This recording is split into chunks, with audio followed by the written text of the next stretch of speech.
Okay. Hi everyone. How are you today? I hope you guys are doing well. And I'm again here with somebody. His name is Amanjeet Singh Hunjan, and he is the coach of Soulmate, the Soulmate Coach. And he actually helps people finding a soulmate or finding a right partner for themselves, and also helps people find some matches as well sometimes. And he sometimes do some speed dating events as well in Oakland. So we have Aman Hunjan today from the Soulmate Coach. Hi Aman, how are you today? I'm good, thanks. Thanks, Harshmeen, for the beautiful introduction. You're welcome. How's everything going with you during this COVID time? COVID time, well, it's actually going good at one time, and it's kind of a blessing and a burden at the same time because I've got two young kids, and they're both at home, and my daughter, she's 2.5, and my newborn, he's just turned 2 months. So it's full on with the kids, and we're trying to work at the same time as well. But the good thing is when we have a client meetings, we've blocked that time. My wife looks after the kids, and otherwise I do most of it. Hmm, Yeah. nice. So, how did you come up with this Soulmate Coach program? What was it? How did it come into practice? Well, it actually started from my personal pain. Okay. In my young age, I was not very confident. Until 22, I didn't have any girlfriend as in such. The reason I was just not confident. I went on to a few dates. It was really kind of a casual thing, but never really had a girlfriend until I actually moved in here to New Hmm. Zealand. Then I had a long-term relationship. It was quite a sincere one. That didn't work just because the girl was from a different religion, different nationality, and her parents, her dad was against it. Didn't work. Fast forward, my parents set me up with another Indian girl. We were married for 3 years, but it didn't work. And then I thought if I would have the clarity, and if I would know that who is the right one from the get-go, and I would have more confidence, more clarity on like who is my soulmate, Hmm. then I wouldn't have to go through, that heartbreaks and 6 years of two relationships, like 3 year and 3 year, and not knowing that it's even going to go. Like I wouldn't have spent so much time on this relationship if I knew what I wanted and exactly, and have the clarity and just do it and have the confidence of, having those conversations. Hmm. So I met during the process when I was getting separated from my ex. I was selling my house, I was moving out, and then I was looking for a place to rent. And Hmm. then that's how I met my wife now. We've been together for 7.5 years. So I knocked on Wow. the door, her house, and she opened the door, and she's Chinese, and I saw her. She's 5'7". She was a model, and my thing was with the Chinese girls, they're short and they're different, but she was so stunning. I just saw her and absolutely was like, wow, who was this girl? First 3 months, I didn't like her. Um, After 3 months, I started liking her because we were flatmates, and then I getting to know her, and then she was doing matchmaking, and she used to organize speed dating events. And then we both started getting trained up as a life coach, and then she went to New York and she trained with the Relationship Academy, and she did matchmaking in New York as well. So she came back with all these qualifications, and she's just like, hey, you should do it, and you should. I'm like, I can't see myself becoming a matchmaker. I can't see. I've got this great six-figure salary. I'm 29, 30. I'm in the top 2% of the people in terms of how much I was getting paid. Why would I leave my engineering job to go and do this? And she's like, do you like helping people? I said, I love helping people, but I don't want people to pay me to help them. And she's like, okay, then you can do it for charity for me for free. I'm like, perfect. So I started volunteering for her. And then back then, the company name the company that, or the brand that she used to run was You Can Find the One. And the website was youcanfindtheone.com. It was Hmm. all about, there was less coaching, but there was more matchmaking and speed dating events. Hmm. And then while we got trained, we were like, we knew there was something missing in the matchmaking. We can do the matches, but it's about later on, a year, 2 years later, what happens after that. So we thought it's good to set them up initially and understand the human psychology, and give them coaching, give them people some tools that we matching. So after, when they're going through some problems in the relationship, they can use those tools, like they can communicate if they have issues. So and then we decided on a few names. We were like, let's rebrand the whole thing. I don't really like the you can find the one.com, because there's nothing about coaching. It's just like it sounds like like find someone that by Trade Me, which is a dating website. It looks like a dating website name. We want to change the name. We want to do the rebrand. We're both, qualified coaches. So we rebranded it, and we thought about what is it that we want to call it. And my wife, her background is, so she was divorced as well. She had 2 kids before meeting me. So she had that pain, and she always wanted to help, single moms or ladies out there who are single, who are struggling. So we thought, okay, well, that's perfect. And we came up with the name, hey, why not the Soulmate Coach? And luckily enough, the domain, everything, the brand, everything was available. So we rebranded it about 5.5 years ago as the Soulmate Coach.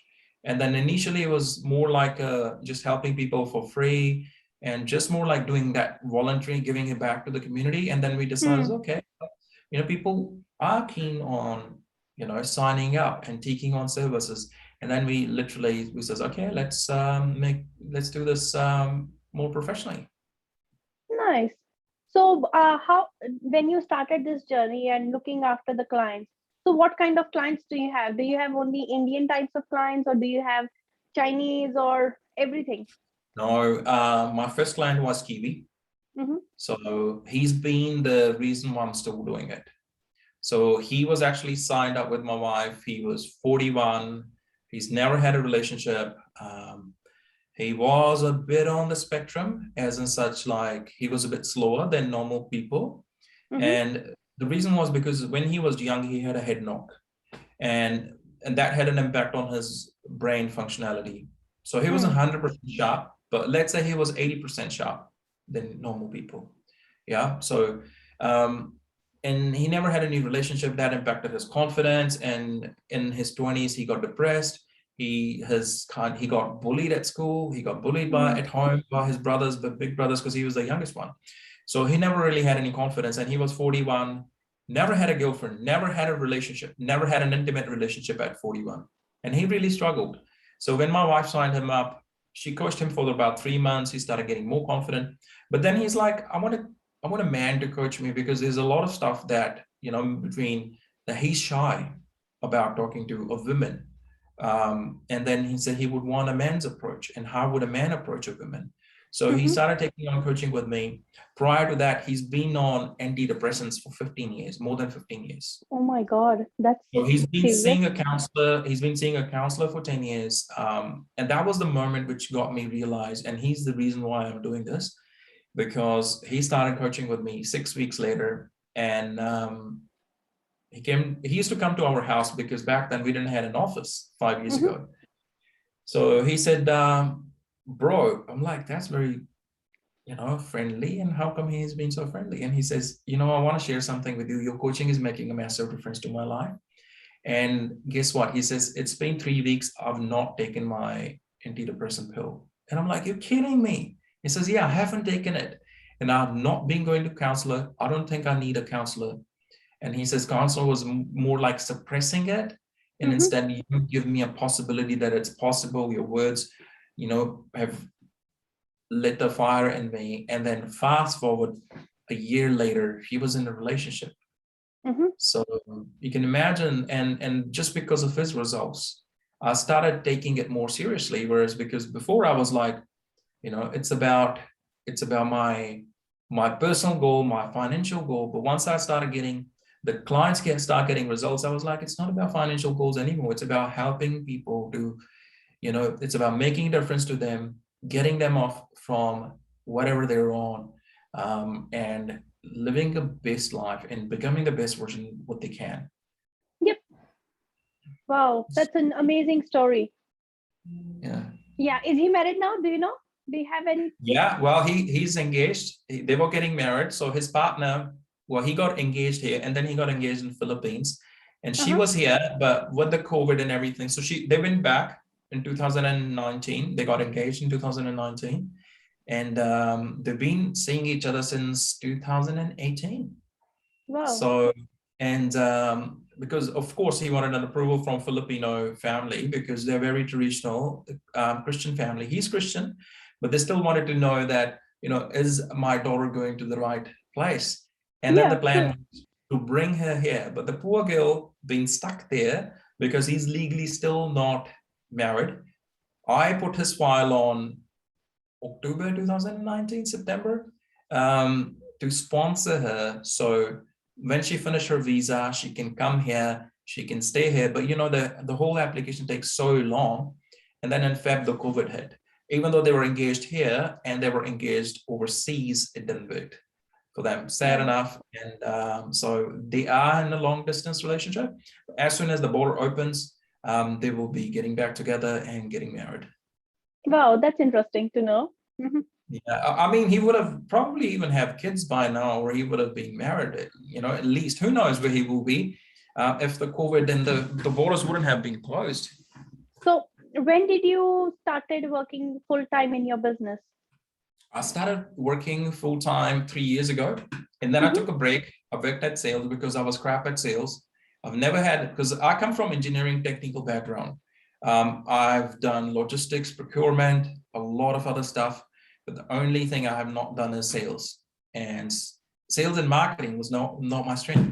So my wife's done that for so many years, and she's like, "Hey, you suck at sales and marketing. You should go find a job." Because one of the other things, what my belief system was that, I'm not supposed to sell because you would probably agree that in India, salesmen are not looked at, it's not a respected job if you were a salesperson, Yeah. you know? And I was like that, I had the same belief system that sales is not a respected job. So I will see a lot of people and I will help a lot of people for free.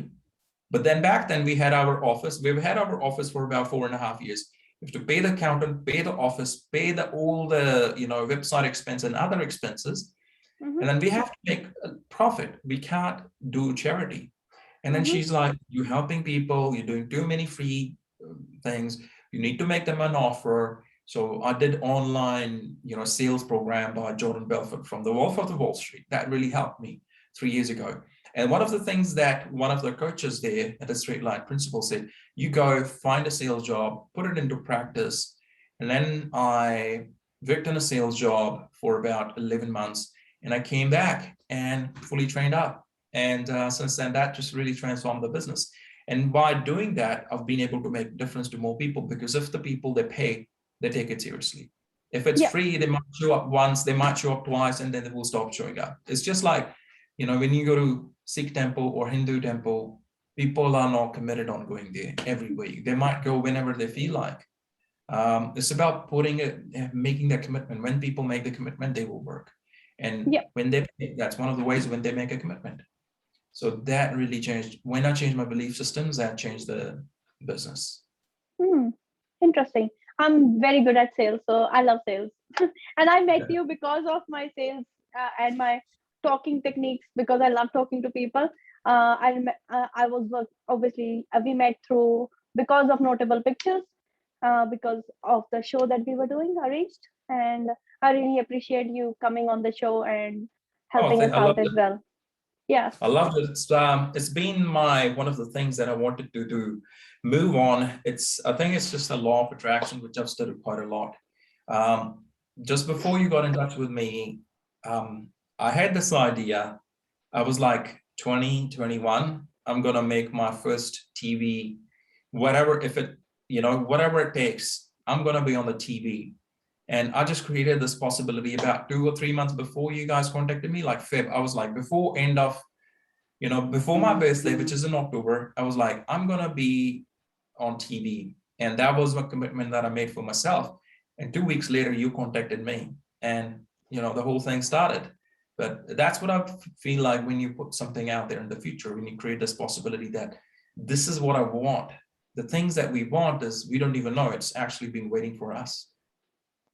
True. That's true. So I have this question because there are so many dating sites, Hmm. Tinder, Bumble, Hinge, I don't know how many. So Yeah, a lot. what do you think about these dating sites? Because I see that these sites are only because people want to, you know, what can I say? They just want to spend one night and go away. But Yeah. what do you think about these dating sites? I mean, dating sites are, I'm not completely against it. It's Mm-hmm. good for people who don't have any confidence because they kind of can hide behind the screens and they Yep. can start a conversation and they can do get to know a basic about the other person. So, Mm-hmm. and a lot of introverts, people who consider them as introvert or shy, it's great for them because if anyone's shy, let's say if I was 21, I didn't have much confidence. I was very shy, in fact. And if someone will say, hey, you have to go out and to the speed dating event, and I will freak out. I will be like, no, I'm not going out to speed dating event. It's just I'm going to be nervous. I'm not going to be able to pull through. So for people who are shy, it's really designed for them. Or Mm-hmm. people who want a large options of who are very selective in terms of physical, how the person looks, because there's a big pool. There's so many thousands and millions of people on the dating site. So give them a good options to say, let's say they filter out, let's say out of 100 people, 100 matches which showed up, they will probably select 20 out of 20, have a conversation with two people. Out of two people, they will end up going on to date with those two people. So it's a numbers game. And especially there are some websites, I'm not going to name it, especially one of them which the whole world knows about. It is the biggest online dating app. They're known for one night stand and that sort of casual relationships. So whereas Bumble highly, especially for women, if Mm-hmm. someone wants to, because you get the first preference, you get to do the talk. The guys Mm-hmm. can't send you a message, and they can only swipe right on you if they like you, Yep. and then you to see the match, you reply them back. So the women make the first move on Bumble, which is a good thing. Mm-hmm. And there's a lot of people on Bumble. A lot of people are from the age of 25 to let's say 40. So that's Mm-hmm. that's ideal range when people will be looking for going out or finding their other half. Hinge is great. It's new. It's actually owned by Tinder. So Mm-hmm. Tinder name got a bad reputation because of everything. And then they says, okay, let's do a rebrand. But we've got all these people who already signed up with us. We don't need to spend much on marketing. Let's do a rebrand and launch a new app. So they Mm-hmm. launched Hinge. It's owned by Tinder. It was easy to move people from Tinder to Hinge, people who are looking for a more sincere relationship. Mm-hmm. With the hinge, the good thing about hinges, I will recommend it to men because they can actually click on the photo and they Mm-hmm. can comment on the photo. I like your matching dress with your lipstick or something. They can do whatever they want to. But again, they can. It's similar to Bumble and Tinder. You swipe, but the only function is the difference is that you can click on the photo and you can reply to a text, which means the guys get to have a say, whereas in Bumble you can't really, the guys don't have any power.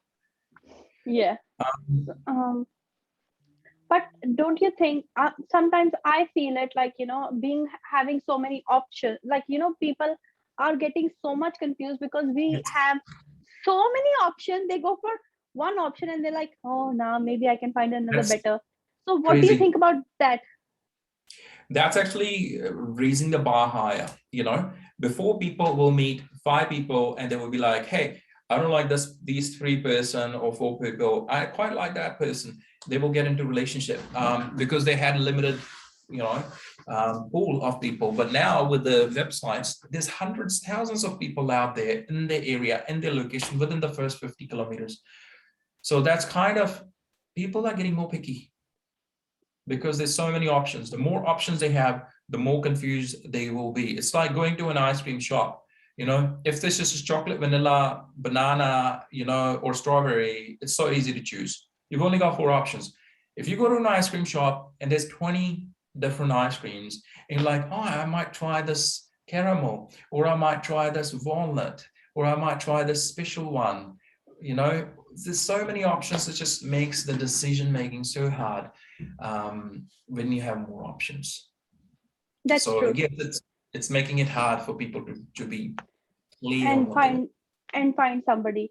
So Hmm. what would you recommend people who are on these dating sites, and and some are very old people as well, like not really old, but in their 50s and 60s, looking for a partner? What recommendations do you have for them? Um, findsomeone.com. Findsomeone.com. Find someone. Why is that? It's owned by TradeMe. Mm-hmm, Basically, the reason why I'm saying is my personal experience. Now, it could be I've got a client. She's 60.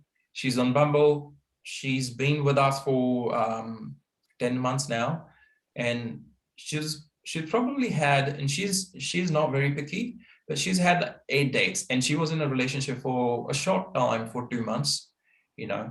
But she had a lot of luck from Bumble, and but in terms of people who have seen or our existing client or older clients which got in relationship, anyone who's above 40, I think there's a bigger pool and a bit more professional people on Find Someone.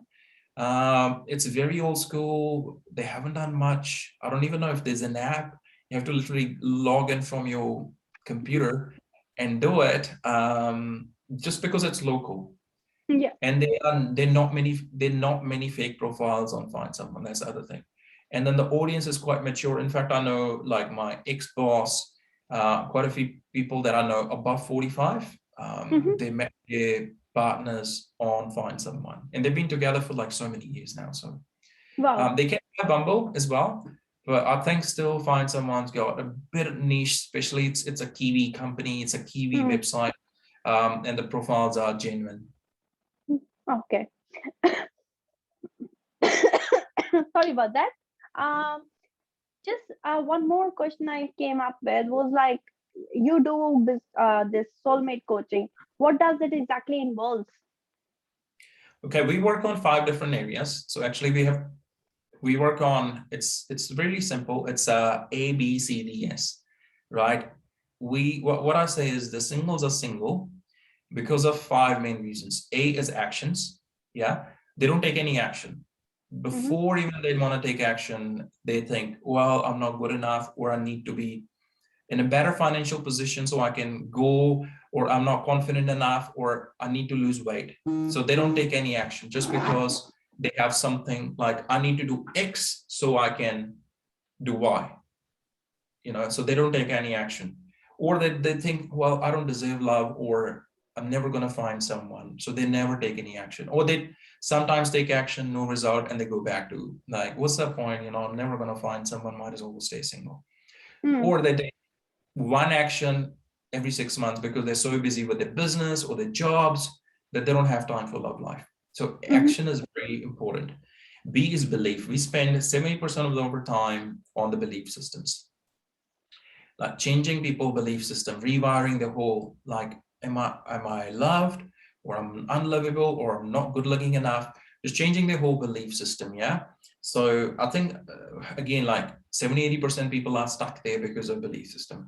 C is clarity. A lot of people that you see on Bumble, Tinder, Hinge, they have the problem with the clarity because there's so many people out there. And even when I was in my 20s, I had the same problem. I would go out and I will be like, fall in love too quickly, thinking about, is it realistic? Can I marry a non-Indian, a Muslim girl, from a different country? Is it going to work out? Not being clear on what you really want, and just looking, well, she's stunning, she's beautiful, let's go out in a relationship. People are not clear on what they want, and they don't know how to do, what actions to take, where to find it, how to find it. So there's a lot of questions they're not really clear about how to find their soulmate. D is the desire, which really is the first step. They don't really have the desire. They're like, okay, well, I'm still 25. I don't really have a desire. I don't want to get married now. I will get married when I'm 35. Or, I don't have a desire like right now. On a scale of 1 to 10, I'm like 5 in terms of desire. And that's why they don't take any action, because they don't want it now. mm, Maybe they want to do their career first, buy a house first, and then find a partner, or have a yeah. successful business, then find a partner. They don't have like a burning desire that I want it now. I'm all fine, everything's going to work out, I want to be with someone, and I'm committed on it. So they don't have the desire. And then the last one is skills.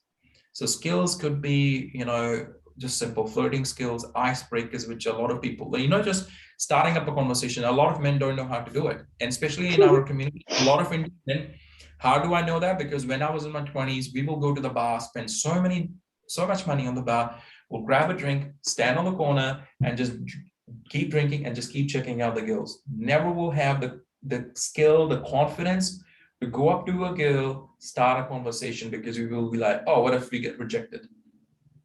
We wouldn't start a conversation, you know. Um, Starting up a conversation, icebreaker skills, which we coach, dating skills, how to text, what to text, how to, prepare yourself for a date. There's so much, and how to be more romantic, how to have a good connection, how to build intimacy. There's so much skills basically which goes into to find that special person. So we coach on the skills, and I feel a lot of people are missing these skills, especially age is not really something. Because the oldest client I'm coaching is 64. He's been married once. He's been in a 3 long-term relationship. He's been single for the last 10 years, but he's lost all the skills. He's lost his confidence. And because he's so old and things have changed now, and it's different game now, what it used to be 15 to 30 years ago. So he feels nervous about starting up a conversation, even for people with his age, but it's just about once he start, have an opening line, conversation start, then he's like amazing. Just that initial thing, some people struggle with it. True. It is true. I've seen that people telling me, oh, how you are so confident. I'm like, I'm confident in my own skin, so I don't have any problem. But people can't talk to other people easily, and I can talk to anybody just like that. Yeah, it's just naturally how your environment would have been, how you were, when you were growing up, you would have been probably confident from the get-go. Yeah, I can't sit quiet. That's the problem. Yeah, so you're probably an extrovert, or you like talking to people. And some people are quiet, or they're shy, or they have this thing. Because one of my biggest fear in my 20s was public speaking, and now I've spoken in front of audience of hundreds of people. I don't have any shy anymore. I think the biggest audience I spoke with was about 240 people when I was the guest speaker, and I didn't have any fear. And it was a big thing. It was a big political thing when I was the guest speaker. I didn't have any issues. I was not nervous, nothing. But it's just about once you break through that initial shyness and you start believing in the story that I am shy, anything's possible. Yeah, that's so true. So if anybody wants to get in touch with you, how they can contact you?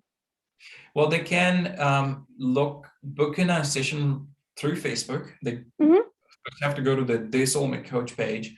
There's links. We do offer a free consultancy session. So the first session is free. They can book through the Facebook, or they can go onto the website www.thesoulmatecoach.co.nz or thesoulmatecoach.online. On there, the first thing they see is request a free soulmate search session. They click on it. They look at the empty slots in the calendars that we have. They click, they click on this one of those slots. They fill in their email, phone number, and maybe 2 or 3 questions max. And that's it. They book in the time. Okay. So I will put that information in the description below for the YouTube channel. And what kind I would now need 5 takeaways from Aman Hunjan. What motivates you? What inspires you? What inspires me is, making a difference to people when they are. It's, forget about the soulmate. It's the end goal, But it's the journey starts when they start getting more confident, and just seeing them, how they carry themselves, how they dress, how they feel confident. That's a big win. Once my clients are there, that inspires me. I'm like, yes, if he might not find his partner in 3 months, 6 months, he will definitely find it in a year or 2 years max. Everyone's have their own journey.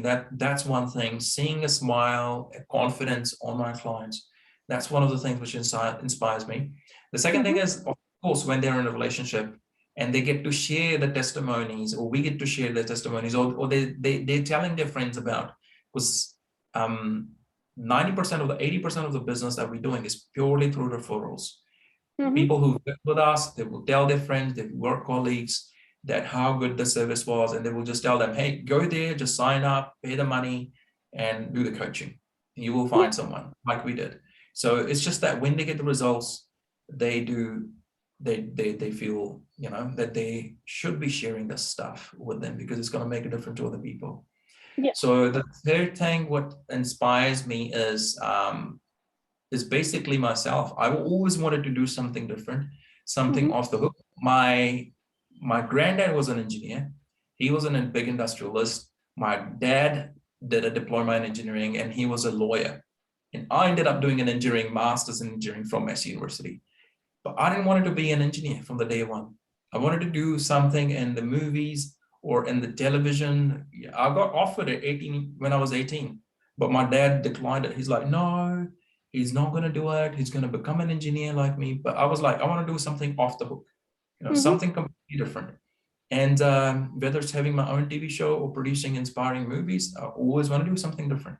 And I see this as a pathway, soulmate coaching. What I'm doing is even better because I'm making a difference to people. And then through that, if I can like do the thing that I wanted to do as a child, which was do something different, which no one else is doing. And that was what's the third thing which inspires me. The fourth thing which inspires me is actually my wife. She's really my backbone. There's times when I don't feel like doing it, you know, and she's just there to hold me accountable. And she just, you know, kick me on the butt, say, hey, stop being lazy, do this. And I'm like, okay. And she's a great coach. She's whatever I am today is just because of her. I wouldn't be here if I wouldn't have met her. And I wouldn't be doing what I'm doing if I wouldn't have met her. So she's really my strength. And the fifth thing is quite a new thing, is my kids, because I want to leave a legacy for them. Saying it's a new thing because they're quite young. And when I see them, and I'm like, I want to give them the life that they truly deserve. I want to give them a better life that I had. Even I've been blessed, my mom and dad, they give me everything, but I even want to give them a life that they truly deserve. So, you know, leaving a name and they feeling proud that, yes, my dad is Soulmate Coach, and they can step onto our shoes in future and do something big where they can make a difference to a lot of people. Thank you so much for that. And what else are we coming up with? Well, we're coming up with matchmaking. So, and speed dating events. And matchmaking is, so Harshmeen and I, we are collaborating, and we are coming up with matchmaking. So, and it will be, so if you're Indian, doesn't matter if you're Gujarati, Punjabi, from Delhi, and if you want to find your match, or if you want to find your soulmate, and then Harshmeen will keep you posted on the events. It's just sad enough that we are in the lockdown. So the whole thing got postponed. Otherwise, we would have definitely created some, we looked at some venues, we've decided the name, or what we're gonna call it, but I'm gonna keep it secret for you because I want you to come back on Harshmeen channel and see it and keep it, you know, keep eyes on it. I don't want to give it to you all today because I want you to keep following the whole thing. Yes, we are coming up with a matchmaking site soon, so keep you all posted about it. And thank you, Aman, being part of for that. Thanks, Harshmeen. And you know, I'm committed that I know, Harshmeen, with your skills, the sales and the marketing skills and the marketing skills, we're going to create something amazing here for New Zealand and for our, you know, our Indian community, people who are there. And yeah, so if you're Indian, and doesn't matter which, you know, ethnicity you are, if you're Punjabi, Gujarati, South Indian, North Indian, doesn't matter. There's going to be something for everyone. And yeah, and you know, keep remember, yeah, DM me, PM me, anywhere, and talk to me, and like we will PM discuss. Harshmeen, she's a marketing machine. She's gonna be the one who will be giving you more info. and you know, we look forward on working with you and helping you. And so we want you to get married with the right person. And then that's what we committed on doing. So if you want to find a partner and you want to get married here instead of, you know, getting married overseas in India and then bringing your partner over here, which is a hassle, and paying the immigration law, all that sort of stuff, filling in the paperwork, best is find your partner here. Why not? Yes, let's do Find it. your partner here. Easy. You know, finding a partner, you know her, she don't, or he or she don't have to adapt to the culture. There's no like, oh, I miss my home, I'm homesick, I want to go back to India. People here, they're probably at your level. So I'm talking to all the people who are living in New Zealand. They're at your level. They know what the culture is. They know the language. They've been away from home for at least 2 or 3 years. So it's just easy. Why not find a match here when there's so many thousands and thousands of singles in Auckland, in New Zealand, in South Island, in North Island? Why not just look for a match here rather than looking at India? And biggest thing, you're stressing out your mom and dad, you know, about it. Mom, find me someone. Or I know some maybe parents will be stressing out like, oh, our son is 29, our daughter's 30. It's getting a bit late now, and they should get married. You know, don't stress out your parents. Just tell them, hey, we're gonna sign up with this matchmaking company and get on the board, and you're gonna find someone here. Plus, you get to see more people, right? In India, you can't really see. You can only do Zoom calls and photos, which I don't know. If I was sitting single and if I was in your shoes, I don't know if I would like that. I would prefer to meet someone on a coffee and to see them here. You know, go on to 3, 4, 5, 6, whatever it takes, you know, dates, and then select. And who's the perfect match? Who do I have the best connection with? Yep. And it would be amazing to work with you. Thank you so much for your time today. Thanks, Harshmeen. Thanks for your interview. Thank you. Yeah. And thank you for everybody coming on the listening to the channel and listening to the podcast. We are coming up with new episodes. We are coming up with new things for you, a new content every day so that I can make a difference. Thank you, Aman, for your time today. And Thank you, Harshmeen. you have a good day. You too. Great. Thanks. See ya. See ya. Bye.